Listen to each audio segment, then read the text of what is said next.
tere tulemast kõigile ja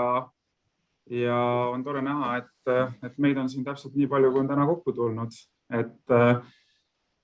Infoks siis ka, et antud ürituse sessioon salvestatakse ning see on siis kõigil ka hiljem järelvaadatav JCI Toompea YouTube kanali kaudu.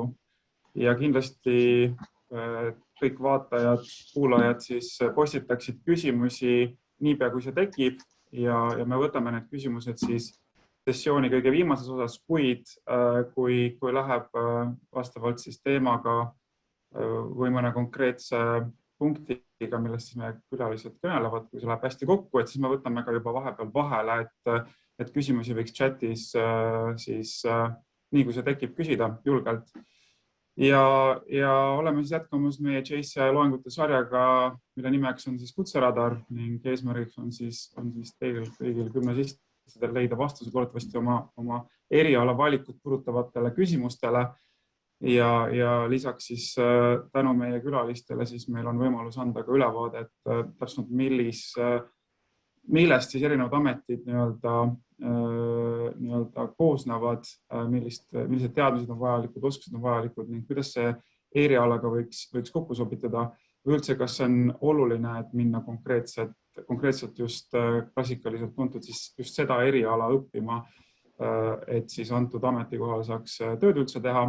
Ja siis võimalikult realistlik vaatepilt ka igapäeva ülesannetest, võiks turustada mõned müüdid, mis on üldlevinud tuntud ja siis millised võiksid ka võib-olla tulevikutrendid olla antud vallas. Ja siis selleks me kutsume erinevatele sessioonidele esinema oma valdkonna spetsialistid, eksperdid ja ka kindla eriala lõpetanud inimesed. Ja sel nädalal on siis meil au kohtuda kahe väga toreda inimesega, kes siis tutvustavad selliseid IT-valdkonna ametid nagu testija ning analüütik või siis ärianalüütik isegi ja saame nendega lähemalt tuttavaks, et siis testija ametit tutvustab meile täna Kristel Kruustükk, kes siis on ettevõttes Testlio, mille puhul siis ta on ka üks asutajaliikmetest ja analüütiku ametit tutvustab meile Mart Prööm, kes siis on ettevõttest Helmes.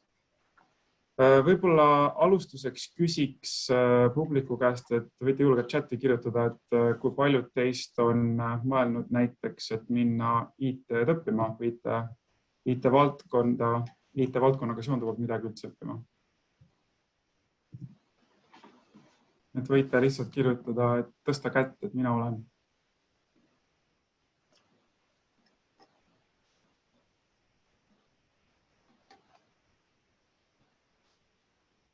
Ja siis teine küsimus ka võib-olla, et kas te olete sellistest ettevõtetest nagu Testlio või Helmes üldse kuulnud?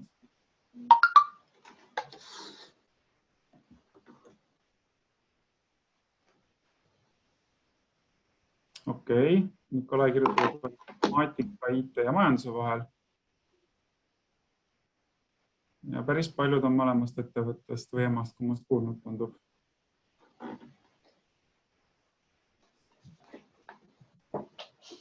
Okei, väga lahe. Aga lähme siis meie külaliste juurde täna ja alustuseks küsikski,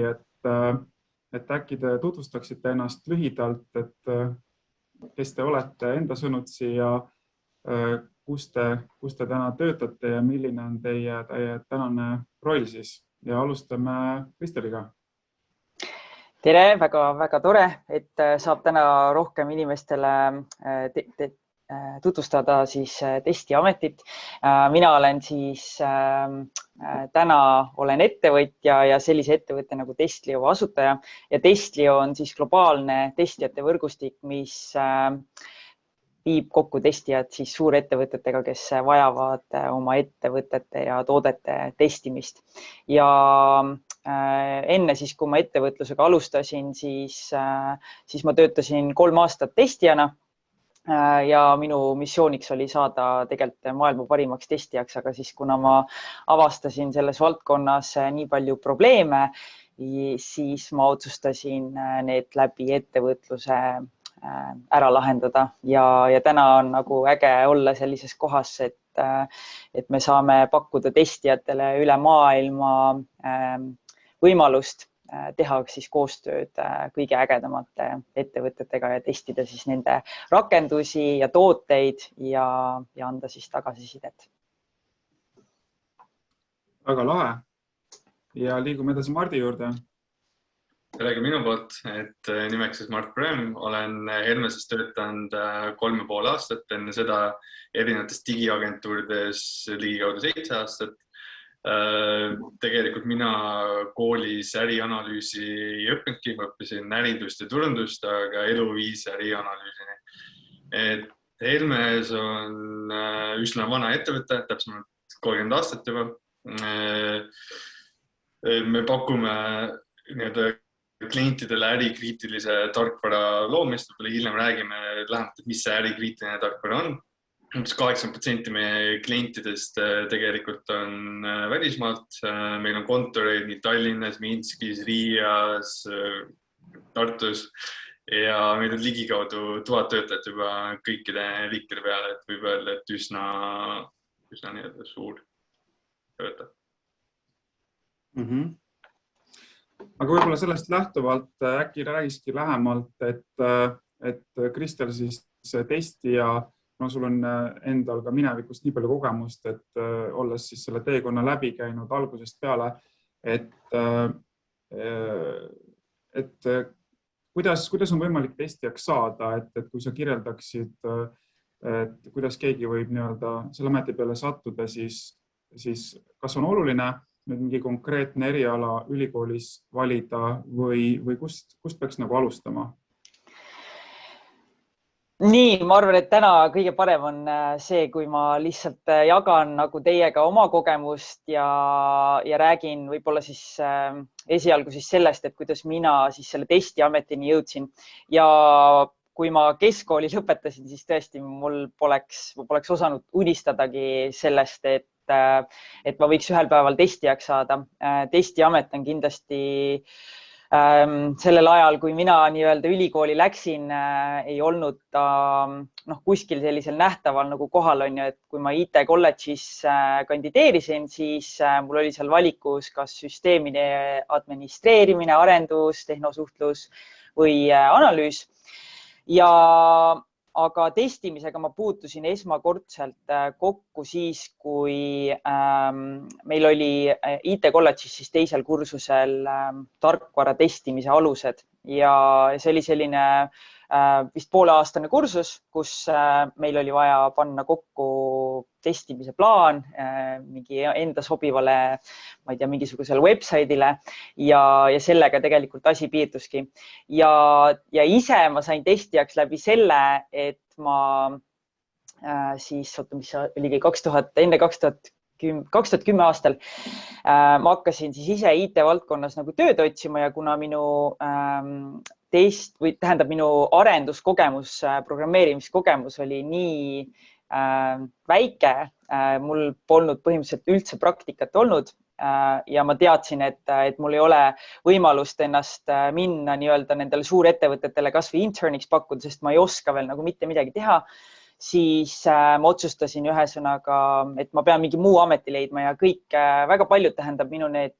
kursakaaslased IT kolledžis soovitasid mul minna alustada testijana, sest testiamet on, üks müüt on selline, et testimine on hästi lihtne, igaüks oskab seda meist teha, on ju. Ja siis mulle tundus see mõte väga hea, sest et otse loomulikult, nagu me kõik, olin ka mina puutunud kokku igasuguste erinevate tarkvara vigadega, mis mind kohati frustreerisid ja ma tundsin, et see võiks olla hea võimalus mul IT-sse siis jalg ukse vahele saada. Ja nii läkski, et 2010 aastal ma alustasin tööd ühes väike tarkvaraarendusettevõttes, kes tegi, ma ei tea, näiteks arendas website erinevatele reisibüroodele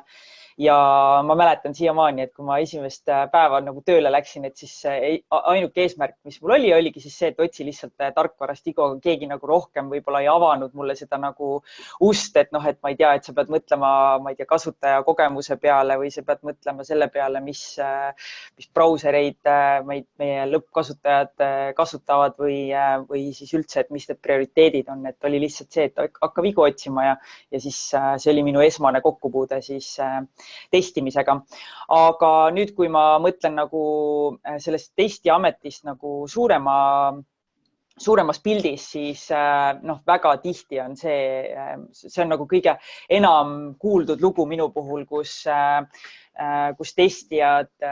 jõuavadki testimiseni tegelikult läbi juhuse, et see ei ole midagi sellist, mida otseselt ülikoolis õpetatakse, et see ei ole nagu eraldi eriala. Ja tõesti inimesed satuvad sinna läbi juhuse, et neil on samamoodi eesmärk tihti saada väga heaks programmeerijaks ja siis alustavad testijana ja siis avastavad tegelikult, et testimine on nagu väga äge ja see ei ole nagu nii lihtne, kui see võib-olla tundub esmapildis, aga siin on hea kerge jalg ukse vahele saada seda kindlasti. Väga põnev, väga unikaalne teekond. Mart, kuidas sa kirjeldaksid enda teekonda, et kuidas sa jõudsid sinna, kus sa täna oled ja mis sa võib-olla ka tooksid välja mõned need pidepunktid, et mis võib-olla tõukasid sind sinna? Nagu mainisin, õppisin turundust ja ärindust ja algne kirg oligi pigem nagu äri vastu ja miks just turundus, just sellepärast, et läbi turunduse me saavutame äri eesmärki, me suudame äri kasvatada ja viia seda nagu uutesse dimensioonidesse. Ja tollel hetkel oli just tärkamas igasugune digiturundus, tehti veebilehte, Facebooki rakendusi, mobiilturundust, emailiturundust, mis iganes. Ja noorena mind pigem köitis see aspekt turundusest, mitte klassikaline kas telereklaam või mingi poster kuskil, mis iganes, et mind nagu pigem paelus need digikanalid. Ja leidsin üles sellised tippagentuurid Eestis ja pakkusin ennast sinna praktikale. Mitmed vastasid, ühele sain ka. Tegin praktika ära ja kohe võeti tööle ka, sest oligi vaja sellist projektijuhti, mis võib-olla on natukene väga minimaalselt tegeles ka analüüsikaga sealt teises võtmes. Et seal me siis peamiselt tegimegi erinevaid pisemaid rakendusi, kampaanialehti, mida iganes oli vaja, et luues mingisugune platvorm digiturunduseks, et kas sul oli vaja mingit meililisti koguda või mingi SEB lihtsustatud pensionikalkulaator sellepärast, et kommunikeerida inimestele välja, et pensioniks kogumine on juba praegu oluline, igasuguseid digilahendusi tegime. Ja selle töö käigus ma avastasin, mul pigem pakub huvi just nende digilahenduste tegemine ja just sellises võtmes, et nad saavutavad mingisugust eesmärki või lahendavad mingisugust ärilist probleemi, mida nad ka tegid. Ja siis 4 aastat tagasi suvel ma võtsin ühendust Helmesega, pakkusin ise ennast neile välja, et ma tahan teile tulla, sest mul lihtsalt tekkis huvi suuremate asjade vastu, et see oli loomulik jätk. Ja siin ma olen, Helmes palkasin,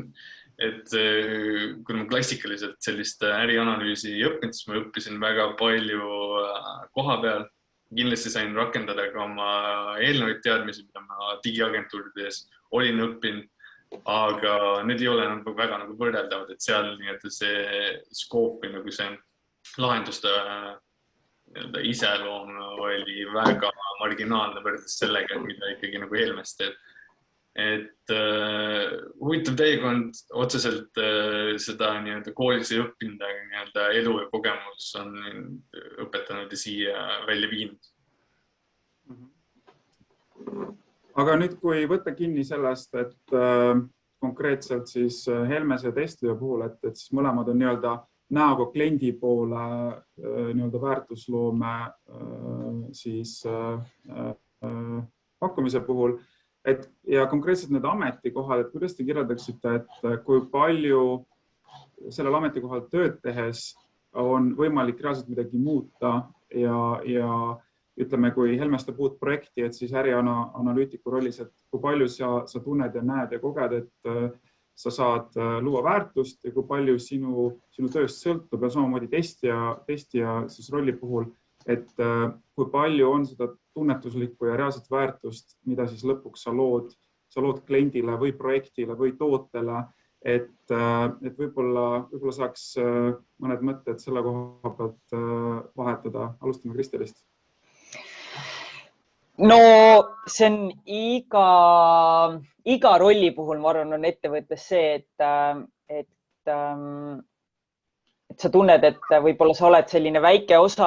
suures pildis ja sinu see väärtus ei ole nagu nii mõjuvõimas, aga tegelikult ma arvan, et inimesed peaks vastupidi mõtlema selle peale, et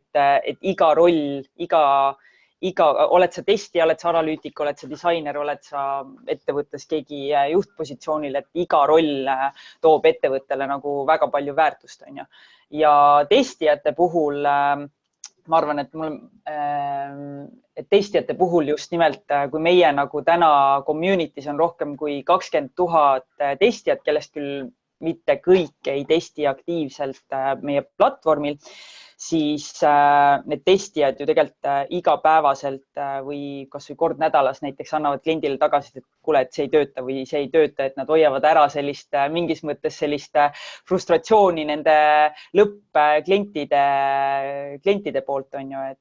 kui meil on rakendustes tulevad vead, ma ei tea, sa ei saa sõbrale sõnumit saata läbi Facebook Messengeri või lisada endale sõpru Facebookis, et siis ilmselgelt frustreerib, aga testijate töö ongi tegelikult tuua nähtavale sellised vead ja head ja pakkuda sellist natukene, ma arvan, turvatunnet ka kogu selles nii-öelda selles tarkvara kvaliteedi nagu aspektist, on ju, et testijad kohe kindlasti, ma arvan, et üks müüt nagu selle kogu rolli puhul on ka see, et testijad umbes tagavad selle kvaliteedi või meid nimetatakse selliseks quality assurance, on see fancy nimi nagu testijale, aga tegelikult see ei ole minu arust absoluutselt nii, et meie ei taga kvaliteeti, meie lihtsalt toome välja need head ja vead ja anname nagu sellist kindlustunnet kogu tiimile, et näed, see töötab, see ei tööta, ja siin on need nagu sellised prioriteedid, mis me peaksime nagu täna laual võtma, on ju, et ma arvan, et testijatel on väga-väga suur ja oluline roll selles suures pildis, et ongi ju oluline see, et sa saaksid oma lõppkliendid nii-öelda õnnelikuks teha, on ju, ja ma arvan, et see on see, mis väärtust testijad pakuvad siis koos kogu oma selle tiimiga. Kas vastab ka tõele, et tooteid testides, et siis sa ei tööta ilmselt, läheme kohe selle igapäeva nii-öelda tüüpilise tööpäeva juurde ka, aga et sa ilmselt ei tööta ju selliste programmidega, kus siis kõik on lihtsalt nii-öelda funktsionaalne lahendus või funktsioonide jooksutamine, et sa pead reaalselt ka mingil määral ikkagi, kui mitte läbinisti toodet või antud funktsiooni, mida sa testid tundma, ehk siis sa saad erinevate toodetega päris hästi sina peale ja õpid väga palju oma töö käigus. Ja, täpselt, et ma arvan, et testijatele kindlasti annabki endalegi seda kindlustunnet nagu nende toodete tundmise puhul see, et mida kauem sa mingit konkreetset toodet testid, seda laialdasemaks muutub sinu pilt sellest lõppkliendist, on ju, ja sa suudad paremini tuvastada, et võib-olla prioriteetegi seada, on ju. Ja rohkem ei olegi midagi. Ikkagi strateegiliselt samuti tähtis roll. Aga Mart, kuidas sa kirjeldaksid võib-olla siis ärianalüütiku perspektiivist, et võib-olla selle rolli olulisust ja kui palju see roll saab kaasa rääkida siis näiteks äriotsuste tegemisel või ka toote suuna või strateegia suuna muutmisel ja siis võib-olla ka edasisel tootearendusel? Ma vastan selle küsimusele natukene ringiga, ma tahan tulla paar sammu tagasi ja vaadata üldsegi, miks ärianalüüs on oluline, sest ma hetkel eeldan, et kui võib-olla testija ja programmeerija on sellised nii-öelda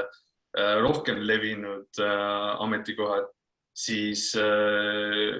mida teeb üks analüütik, kas on ärianalüütik või süsteemianalüütik, see on nii-öelda hall ala või paljud ei pruugi teada üldsegi, et mida see roll teeb või miks ta üldsegi oluline on.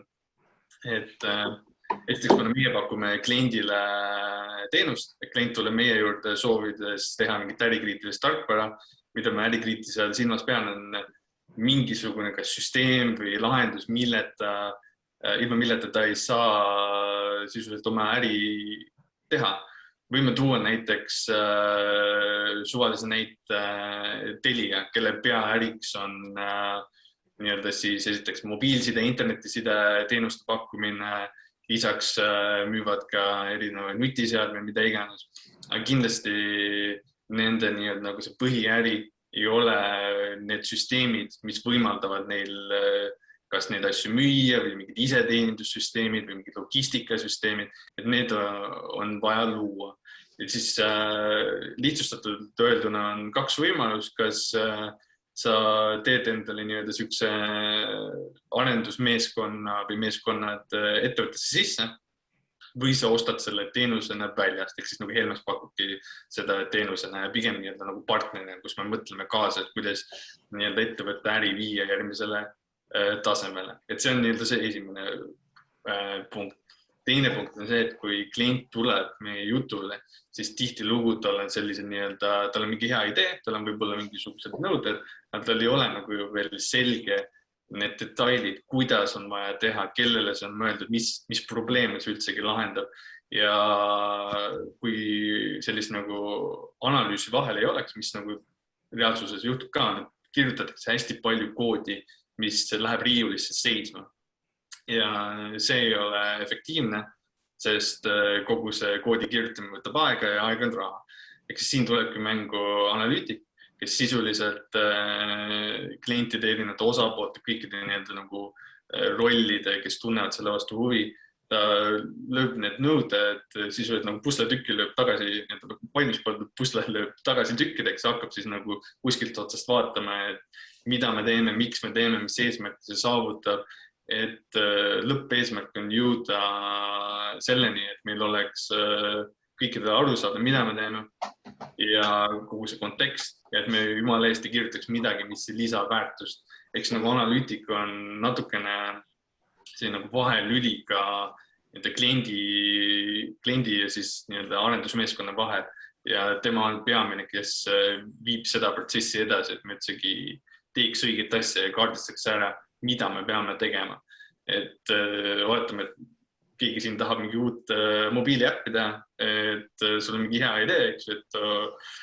et koerte treenimise äppi, mis funktsionaalsused sinna lähevad, mis probleeme see lahendab, kuidas see peaks töötama. Et nii-öelda siin astubki mängu analüütik, kes nii-öelda nagu juhib seda protsessi, juhib klienti oma nii-öelda nagu vahepeal isegi tüütute küsimustega. Ja selle miks on tavaliselt parem lahendus. Ja kui nüüd vastata selle, et mis nii-öelda väärtus me oleme, siis ma ütleks, et väga palju esiteks saame otseselt kaasa rääkida selles, et mis on see lõpplahendus, mida me loome ja selle lahenduse kvaliteedist sõltub päris palju, et nii-öelda, kas inimesed on õnne, kas see lahendab mingisugust probleemi või mitte, et selline nii-öelda otsene seos on tuua. Aga lisaks ka nii-öelda nagu ettevõtte sees, et me tagame seda, et me ei kirjutaks nii-öelda jutumärkides tühja koodi, et mingisugused kellasid või vilesid, mida reaalselt ei ole vaja kellelegi. Ja väga põnev, et tegelikult saad mõlemalt poolt nii-öelda kaasa rääkida, et otse kliendi lahenduse väljatöötamisel kui ka siis sellel, et kuidas seda implementeerida, et siuke natukene ka disainer ja projektijuhtimist, et natukene kõike. Just täpselt, ma võib-olla siia lisan veel juurde, et seda ei tee ainult analüütik, et siia on kaasatud ka teisi, et arendustiimi, arhitekti, testijad kaasatakse ka väga tihti, mis on ka õige, et nii-öelda see ikkagi koostöös tiimiga nii-öelda selgub see tõde, aga analüütik on see nii-öelda peamine, kes selle eest vastutab, kes seda protsessi veab. Aga kui me lähme nüüd edasi selliselt helikopteri vaatest, lähme nüüd täiesti tavalisse halli argipäeva, võtame ühe täiesti tavalise esmaspäeva hommiku või kolmapäeva hommiku ja hakkame seda päeva kirjeldama, milline on nii testija kui ka ärianalüütiku täiesti tavaline päev, kui ütleme, projekt juba on töös, tuled hommikul tööle, kui nüüd kirjeldada, et kuidas see võiks välja näha tööpäeva lõpuni, kui pikad on tööpäevad, mis need tüüpilised ülesanded, kui palju on koosolekuid, et kuidas see välja näeb, et alustame testijast. Ja, ma nüüd mõtlengi, et ma võib-olla räägin siis oma sellest kogemusest, kui ma ise testijana töötasin ja räägiks siis nagu täna siis läbi selle, kuidas testijad toimetavad siis Testlio platvormil on ja, et kui ma kunagi testijana töötasin, siis nagu testijal, nagu analüütikul, nagu arendajal, meil kõigil on tarkvaraarendusprotsessis väga oluline roll on ja, et alati hommikud hakkasid stand-upiga, kus siis tiim saab kokku, räägitakse ära, ma ei tea, päeva eesmärgid ja nii edasi. Ja siis hakkab pihta testimine ja testimisega et ühesõnaga selles testija töös on väga palju olulisi nii-öelda ülesandeid on ju, et esiteks me peame dokumenteerima kõike seda, mis me teeme on ju, et kui näiteks meie tiim arendab hetkel mingit feature'it, siis testijal on juba oluline roll analüüsida, mis feature'iga on tegu, panna paika testiplaan on ju, ehk siis testiplaan on siis see, mis aitab meil kontrollida, kas siis toode, kuidas toode vastab siis ootustele on ju. Ja siis otse loomulikult meie roll on siis testida seda tarkvara ja anda siis teada vigadest, mis me oleme siis selle tarkvara testimise protsessi käigus avastanud on ju. Ja testimist on tõesti mitmeid erinevaid tüüpe, et üks asi on see, et sa teed testiplaani ja koostad väga konkreetse listi, mida sa täpselt testima hakkad on ju, näiteks, et kui me, ma ei tea, mõtleme mingi registreerimise välja peale on ja siis testija mitte ainult ei testi seda, et kui inimene sisestab õige kasutaja nime ja parooli ja ta saab sisse logida, vaid et tema roll on ka seda teha, et näiteks, et kui ma sisestan vale parooli või vale kasutaja nime, et siis see kasutaja kindlasti saaks valiidse veateate või siis, et ta ei saaks sisse logida. Et testija amet ongi siis käia läbi erinevaid stsenaariume ja anda siis teada oma tiimile, kas nende stsenaariumite testimise käigus on siis avastatud vigasid. Ja kui need vead tekivad, siis meie roll on see dokumenteerida, teha siis vearaport nii-öelda, kas siis, ma ei tea, enamus tarkvaraarendusfirmasid täna kasutavad tarkvara näiteks nagu Jira on ju, ja meie siis oluline roll on see viga nii-öelda sinna raporteerida ja mille siis tulemusel siis tiim otsustab, et millised nendest vigadest on oluline siis ära parandada enne, kui see toode nii-öelda reliisitakse siis nendele lõppkasutajatele. Ja kui ma täna nagu mõtlen selle peale, kuidas meie testijad toimetavad Testlio platvormil, siis Testlio on selliselt üles ehitatud, et kuna meil on globaalne testijate võrgustik, siis see annab meie klientidele sellise ideaalse võimaluse testida oma tooteid erinevates keeltes, erinevatel seadmetel on ju, et kuna meil on täna nagu hästi palju erinevaid nutiseadmeid, kas või näiteks on ju, mis kõik mingil määral mõjutavad seda, kuidas see rakendus meil nii-öelda performib või käitub, siis testijatel on tõesti nagu täna see roll, et nad käivadki neid erinevaid stsenaariumeid oma erinevatel seadmetel läbi erinevates keeltes ja dokumenteerivad need leitud vead ning annavad sellest siis Testliole teada ja meie siis omakorda nii-öelda oleme integreeritud siis oma kliendi tarkvaraarendussüsteemidega, et need vead jõuaks võimalikult kiiresti meie klientideni. et Testlio testijad täna ongi enamasti, me testime mobiiliäppe, sest et mobiiliäppidel on selline huvitav protsess, on ju, et ei ole päris see, et sa reliisid igasuguse uue feature'i välja sekunditega, vaid pigem on sul ikkagi vaja ennem oma toode reliisida Play Store'i või App Store'i ja kogu see protsess on seal, on hästi oluline, et su tarkvara oleks kvaliteetne, on ju, sest et kui sa ei taga kvaliteeti ja kui sa ei paranda vigasid kiiresti, mis frustreerivad sinu enda lõppkasutajaid, siis nendel võivad väga kahjulikud tagajärjed olla, on ju, et tänapäeval on meil nii palju erinevaid konkurente, igal tootel on nii palju erinevaid konkurente, et üks võimalus, kuidas konkurentsis püsida ja võita endale kliente on läbi väga hea kvaliteedi ja kvaliteet on täna siiski nagu kogu tiimi nagu koostöö, et see ongi algab analüütikust kuni siis testijani välja. Kui palju on vaba aega antud ameti juures või antud kui konteksti rohkem luua siis näiteks Testlio platvormil, et mis võiks olla, kui kirjeldada väga helikopteri vaates selle ametikoha, siis puhul nii-öelda töö ja vaba aja suhe, et kas vaba aega jääb ka töö kõrval? Testimise ameti puhul, mida ma ise enda ajast mäletan ja miks ma ka Testliot alustasin, oli see, et tihtipeale just enne selliseid suuremaid lantseerimisi, et sul tulevadki uued feature'id näiteks, siis alati see testimine muutus hästi-hästi oluliseks, on ju, et me peame kõik mingid vead üles leidma ja siis see nagu nõudlus selle testija järgi muutub hästi-hästi nagu suureks, on ju, ja siis tihti ma näen seda oma klientide pealt, ma näen oma testijate pealt seda tänaseni, on ju, kus ongi, et enne suuremaid launch'e, on ju, siis juhtub see, et sa teedki väga pikkasid õhtutunde sellepärast, et sa tahad, et see toode oleks, et sellel tootel ei oleks nii-öelda turule tulles siis mingisuguseid suuri vigasid, on ju. Ja siis mõnikord nagu pärast suurt lantseerimist, on ju, võib-olla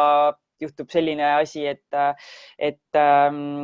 sul võib-olla ei ole enam nii palju dokumenteerida ja siis võib-olla on natuke rohkem vaba aega nagu kätel, et seda ma olen ise näinud ja see on see põhjus, miks ma Testliot alustasin, on ju,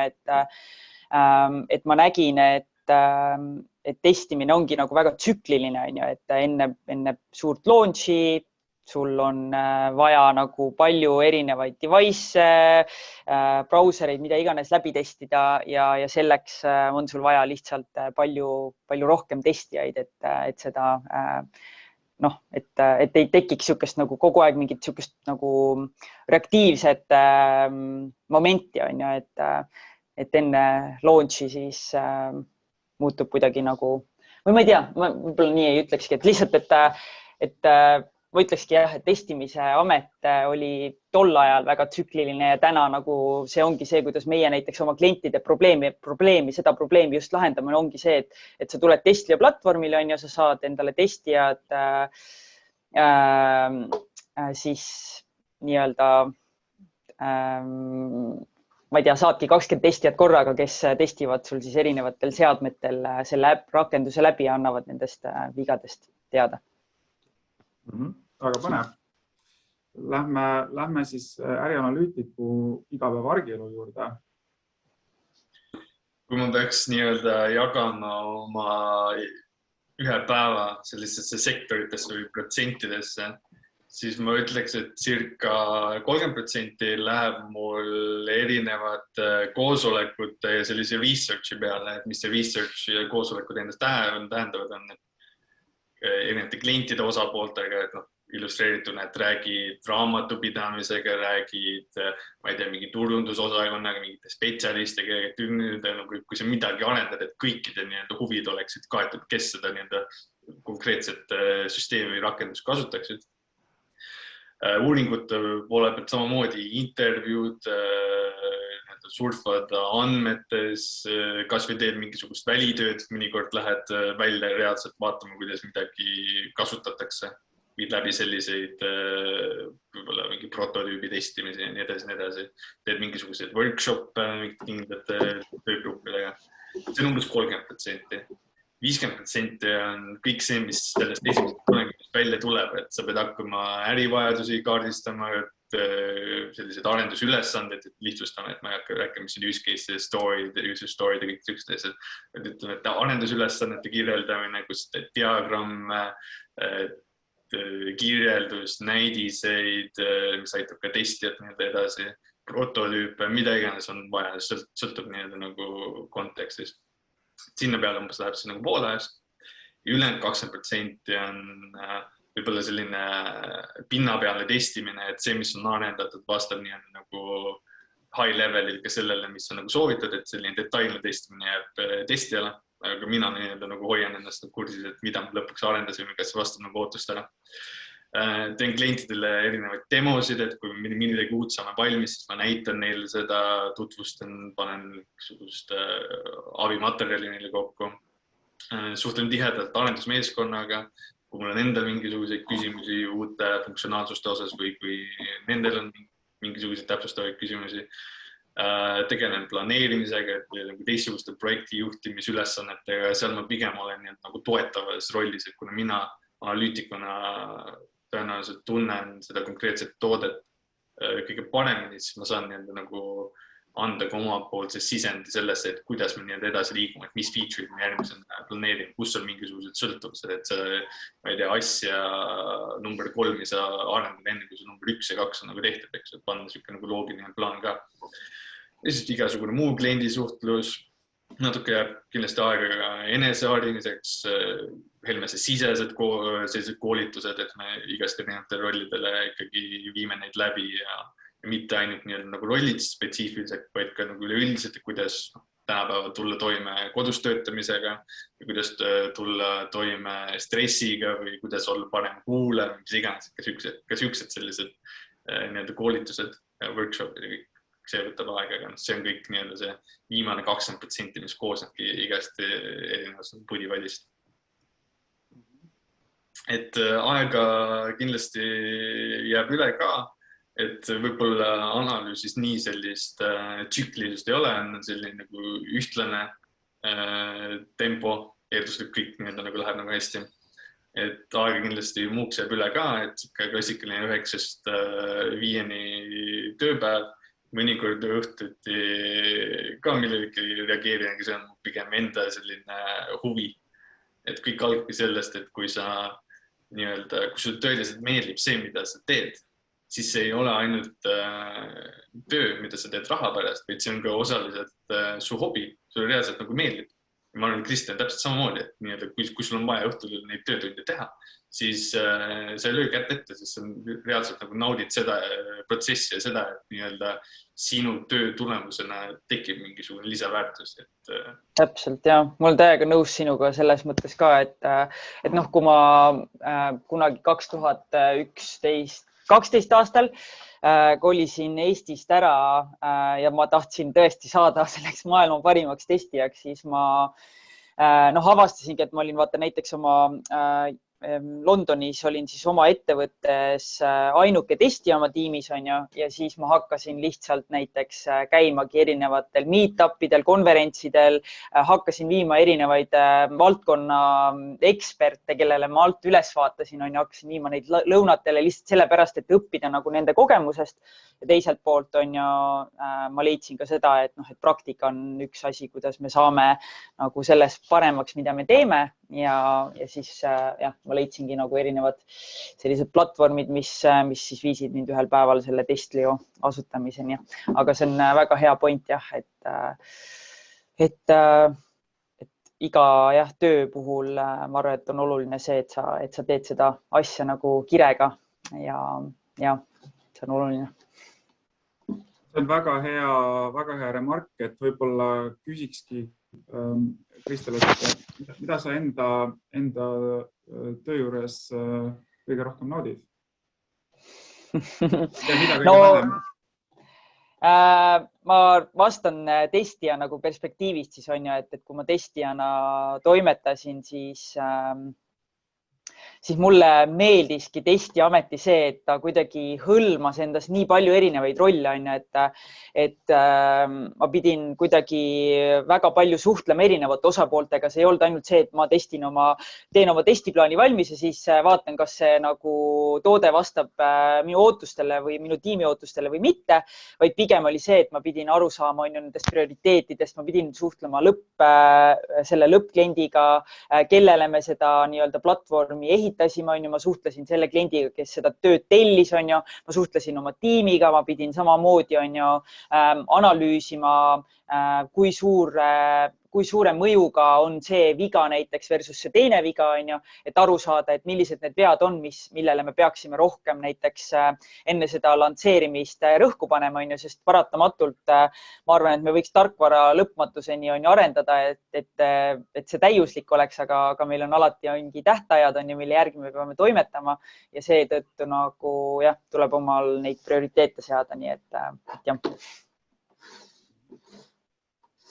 Ja, väga hea vastus. Mart? Mida ma kõige rohkem naudin? Ma naudin lõpptulemus, kui me reaalselt oleme loonud mingisuguse toote, teenuse, mis töötab nii nagu ja täidab neid eesmärke, mida me kunagi alguses oleme seadnud. Et see on kõige rahuldavam tunne üldse. Et võib kõlada, et seda saavutada lihtne tegelikult ei ole, et see hõlmab nii palju erinevaid nüansse. Aga kui rääkida võib-olla mingisse tehnilistest asjast, mida kõige rohkem meeldib teha on, et mingi prototüüpide tegemine ja siis nende kiire valideerimine reaalselt kasutajate pealt, kus sa saad sellist esimest tagasisidet selle kohta, et kas nad saavad aru, kas see on kõik, mida nad vajavad, kas see on kasutatav. Ja nii palju vigu sa tegelikult juba ennetad sellega, et sa lihtsalt teed mingisuguse kiire prototüübi ja valideerid seda. Ja see on tegelikult hästi kuidagi niisugune nauditav protsess. Ja, et see ei olegi tihti ainult see lõpptulemus, et nüüd me reliisisime selle toote ära, vaid see ongi kogu see protsess, et sa pead seda protsessi täpselt nagu nautima, et lõpptulemus oleks nagu väga hea. Üks võib-olla müüt on ka, et eriti IT-s või programmeerijate puhul, aga võib-olla püüaks murda sellega antud ametite puhul, et kui palju on sotsiaalset aspekti, siin juba Mart mainis, et on ärianalüütiku puhul väga palju suhtlemist, aga näiteks testija puhul, et kui palju on seda sotsiaalset aspekti, et see on selline, et sa nüüd saad oma töötüki kätte ja vaikselt nokitsed selle kallal, või saad sa ikka meeskonna osa olla, saad sa suhelda või oled sa oma vaikses pimedas koopas ja muudkui töötad? Ma arvan, et mul kunagi oli IT-valdkonna suhtes oli niisugune suur müüt samamoodi, et see ongi istud kuskil nurgas, nokitsed oma arvutis päevad läbi ja kellegiga ei suhtle, aga ma arvan, et täna on iga roll on väga sotsiaalne, et selleks, et me saaks väga häid tooteid lansseerida, on meil vaja väga head tiimitööd ja väga hea tiimitöö nõuab väga palju suhtlemist, on ju. Mõni rohkem, mõni vähem, on ju, et testijana, ma ei tea, ma pidin kas pro-eksperdis töötades näiteks kunagi pidingi suhtlema lõppkliendiga ja pidin suhtlema oma tiimiga ja see oli see, mis mulle väga meeldis. Nii et testiamet on kindlasti väga sotsiaalne, siis ütleme nii. Aga Mart, võib-olla sinu perspektiivist äkki ärianalüütiku amet on liiga sotsiaalne? Kuidas sa kommenteeriksid? Ma ei ütleks seda, et see on hästi balansis, aga mis see peamine probleem, mis tekib suhtluses, on möödarääkimine. Ehk siis selleks ongi vaja palju suhelda, palju valideerida, et kas me saame ikkagi õigesti aru, sest sellisel tavakeelel on probleem, et sa võid ühte samat lauset kas mõista väga mitut erinevat moodi ja siis selline suhtlus ja inimeste peegeldamine, see aitab palju kaasa selleks, et ikkagi jõuab selle lõpptulemuseni, mida klient võib-olla oma peas kujutab, et ta võib-olla ei oska isegi sõnastada. Ja võib-olla mainida teiste rolli kohta, et testija ka tegelikult on väga palju kasutatud juba analüüsifaasi, kus ta ka ikkagi annab enda sisendid selle kohta, et okei, kui me mingisugust uut feature'it plaanime, siis missugustele nüanssidele mõelda, kuidas seda testida, igasugused sellised küsimused ja mõtted on kui testija poolt teretulnud, et ta on ka väga-väga oluline lüli selles protsessis. Võib-olla minna korra analüütiku rollist välja, et analüütik niikuinii suhtleb hästi palju, eks ju. Et ka teised arendajad ikkagi me promome seda, et suhtleksid ja kommunikatsioon käiks, et okei, mõni võib-olla tõesti nii palju ei soovi seda teha ja see on okei, see on inimesest tulenev, aga et tal oleks võimalus ikkagi suhelda teistega, et kui keegi teeb kuskil oma nurgas mingit oma asja, siis pigem sellest on palju jama, et võib-olla tal on mingisugune infokild puudu või keegi üldse ei tea, mida ta teeb või isegi minnes tehnilistest asjadest välja, kuidas tal üldsegi läheb, sest mõttes, et üks asi on see, et sa teed oma tööd ja kõik on hästi, aga teine on see, et me peaksime kõikidest hoolima, et reaalselt sa oleksid õnnelik ja sulle kõik võimalused oleksid avatud ja sotsiaalne aspekt on selles osas väga oluline, kas oma tiimi sees, või kus iganes sa töötad, eks ju. Ja vaadates, mis viimane aasta on toimunud, siis seda enam, eks ju, et kui see enam kontoris ei tööta, et igaüks töötabki sisuliselt oma nurgas, oma kodus, eks ju, siis väga palju sellest sotsiaalsusest kahjuks hetkel jääb puudu. Et kas või ma sain alles hiljuti teada, et töökaaslane saab isaks. Lihtsalt ei tulnud kuskil välja, sest temaga võib-olla nii palju otseselt igapäevaselt hetkel ei suhtle mingi tööasjades. Et sotsiaalse aspekti olemusel on ikkagi päris palju võlusid ja ma arvan, et suured ettevõtted tänapäeval ikkagi väga rõhutavad sellele, et kõik oleks hea, et üks asi on see, et see kliendiga suhtleda ja teine asi on see, et kõik üritused ja koolitused ja kõik siuksed asjad oleksid sul olemas, et sa oleksid õnnelik ja et sa areneksid selles asjas, mida sa teed. Absoluutselt. Ma loodan, et ma hääldan sinu nime õigesti, kuid meil on Dagnil on küsimus Kristelile. Dagni, ma annan sõna sulle. Mul on 2 küsimust, üks olulisem kui teine. Kui palju peab reaalselt koodi teadma, et olla suurepärane testija näiteks? Väga hea küsimus. Vaata, testiamet on selline hästi mitmekülgne, et sa võid minna ja näiteks püüda kõike automatiseerida või teiselt poolt sa võid panna oma fookuse rohkem kasutajakogemuse testimise, funktsionaalsele testimisele, ma ei tea, feature itele, mida ei ole veel mõtet, mis on liiga varajases järgus, et neid automatiseerida, on ju, et ma arvan, et siin on võimalus testijana sul võtta 2 suunda, on ju, et mina näiteks lõpetasin IT kolledžis arenduse eriala, aga ma lõpuks ikkagi puutusin väga vähe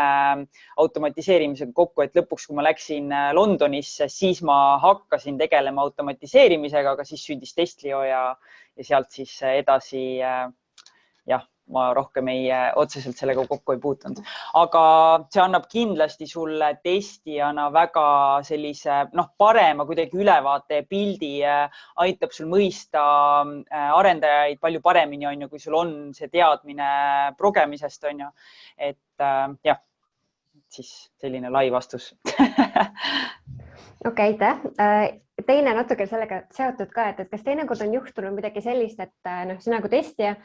testid ühte või kõiki neid stsenaariume, mis võiks ette tulla ja siis tuleb päris kasutaja ja teeb asja kohe katki. Et kas sellist asja võib ka tulla? Jaa, ei, see oli päris tavapärane tegelikult, on ju, aga lihtsalt lõpuks, kui sa töötad ühe ettevõtte juures, ühe toote juures, siis sul tekib sellest lõppkasutajast ka juba nii tugev ja hea arusaam, on ju, et sa suudad võib-olla paremini ette ennustada, millised need stsenaariumid on, mida siis meie kliendid läbi käivad, on ju. Ja kui ma Testlioga ka alustasime, et siis meie jaoks oli hästi oluline see, et need testijad, kes meil siin community's on ju, kelle me siis lõpuks viime oma klientidega kokku, siis need testijad oleks ka kindlasti nende klientide juures nagu pikemaajalisemalt, et neil tekiks see arusaam sellest tootest, sellest, et nad saaks aru sellest eesmärgiks, nad reaalselt tunneks, et nad on nagu osa sellest nii-öelda sellest tiimist, on ju. Ja jah, sellega ma võib-olla lõpetaks. Kui tohiks, ma võib-olla isegi natuke täpsustaks ka, et seda viimast küsimust, et kui tõesti seda juhtub, et mõnikord tekivad tehakse nagu täiesti nagu katki, siis seda aitab ennetada jällegi selline prototüüpide testimine reaalsete kasutajate pealt, sest reeglina sealt tulevad kõik need kitsaskohad välja. Mõnikord tõesti mitte kõik, aga nii, et väga palju nopib sealt välja, et kui seda nagu arendad testid vaakumis ilma selleta, et kaasad nii-öelda lõppkasutajad, siis see tõesti jõuad sellises situatsiooni, sest see on puhas spekulatsioon, sa spekuleerid, kuidas inimesed tahavad su nende rakendust mida iganes kasutada, aga sul ei ole mingisuguseid andmeid, mingisugused fakti, mingit teaduspõhist lähenemist, mis seda valideerib, et tegelikult need on ka need soovid ja niimoodi nad tahavad seda või vajavad seda rakendust kasutada. Ja, väga head küsimused ja väga head põhjalikud vastused. Meil on ka Meelis, kellel on järgmine küsimus, et Meelis, sõnajärg on sinul. Ja, et aitäh Mart ja Kristel, et mul on küsimus mõlemale, et nii analüütiku kui testija kohta, et mis see vahe on, ütleme, junior testijal ja maailma parimal või sellisel maailma tasemel testijal ja kuidas see karjäär on, et ongi need müüdid, et kuulge, testija on selline alustav, selline lihtne amet, aga ma tean, Kristel, sa oled nagu ilmselt näinud maailma tasemel testijaid, et mis vahe see on ja samamoodi analüütikul, et milline see karjäär on või mida nad veel võivad teha, kui nad on ennast väga kõrgele tasemel arendanud?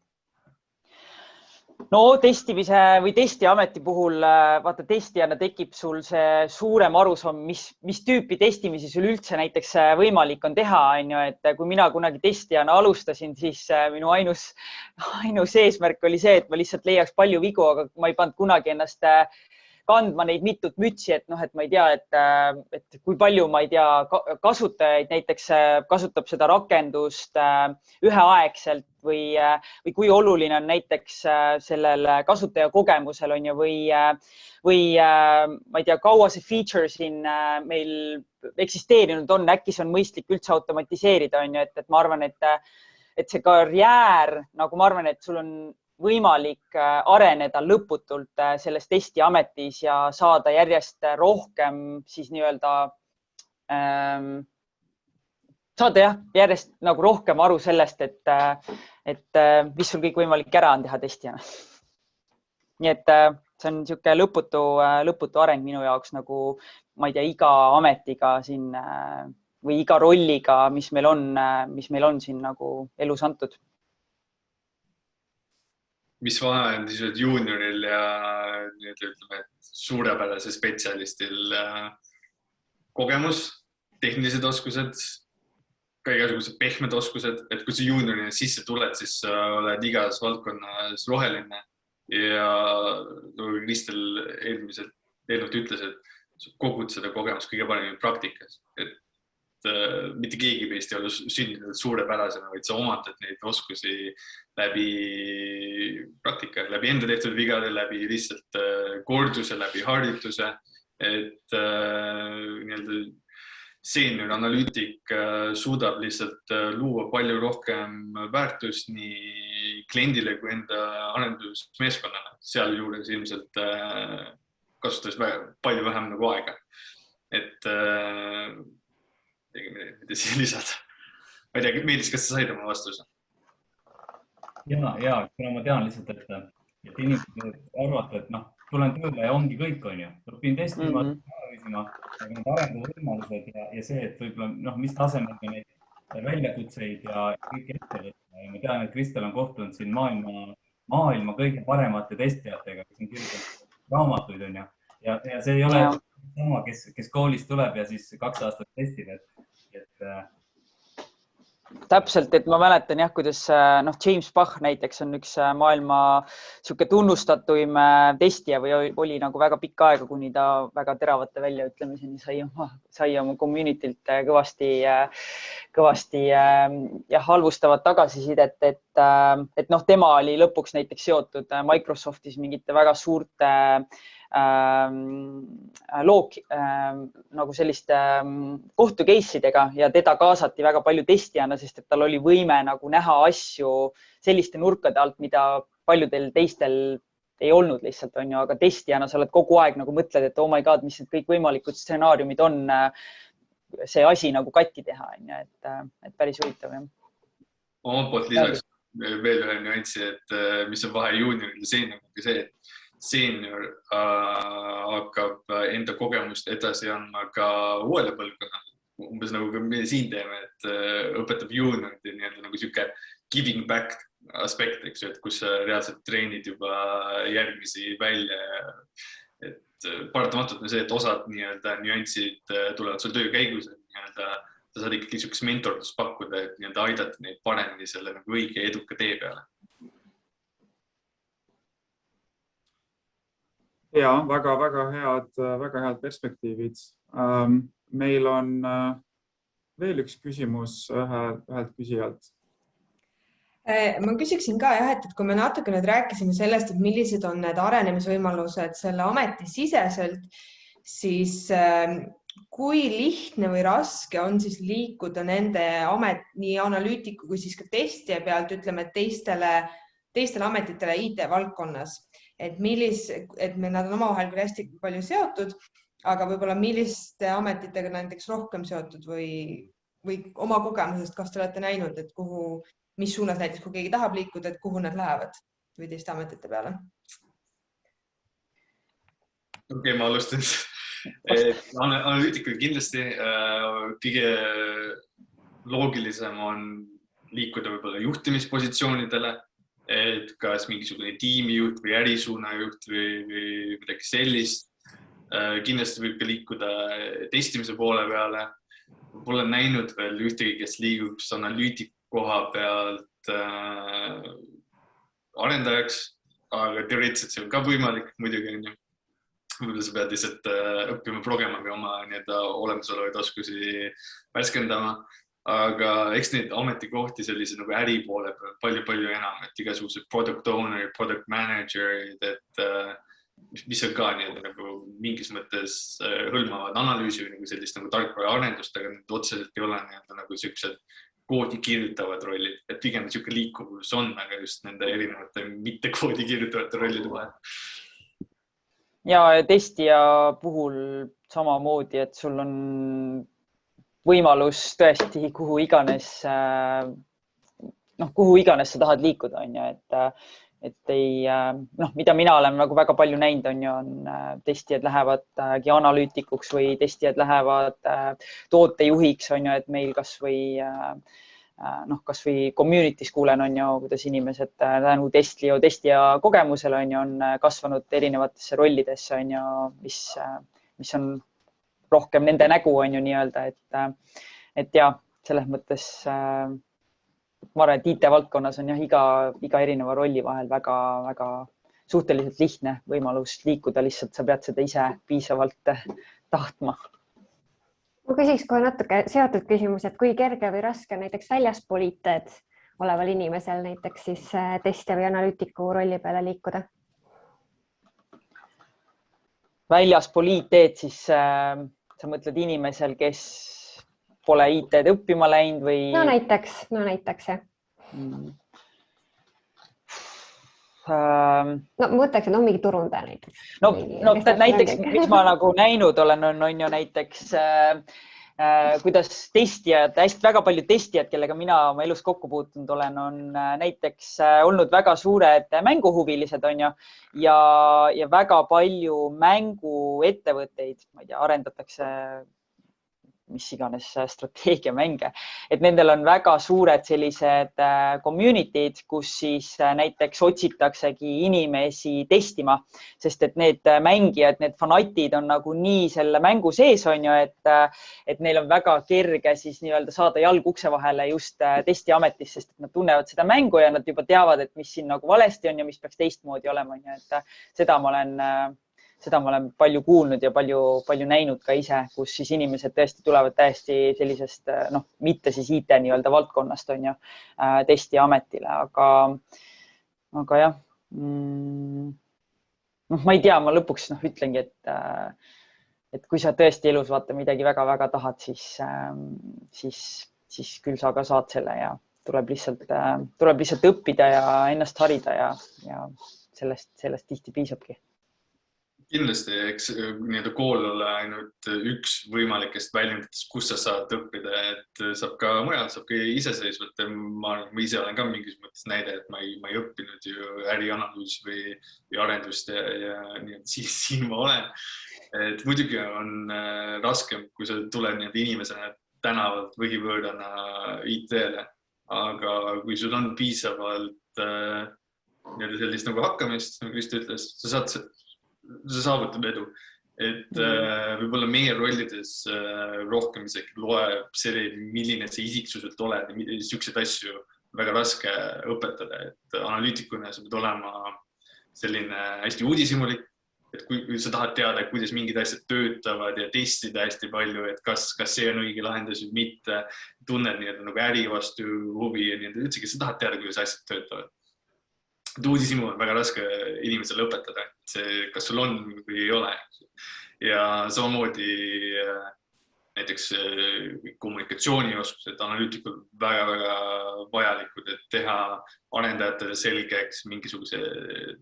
ärikontseptsioonid või siis vastupidi, teha ärile selgeks kõige raskemad mingid arenduskontseptsioonid, et sa oled nagu see vahelüli, kes põhimõtteliselt mõnikord kas või nagu tõlgib ilma, et selles on midagi läheks kaduma. Ja kuulamisoskus näiteks, et kui klient räägib sulle oma vajadustest, sa pead väga hoolikalt kuulama, küsima neid õigeid küsimusi, üldsegi rakendama sellist kriitilist mõtlemist, et sellised asju on väga raske otseselt õpetada.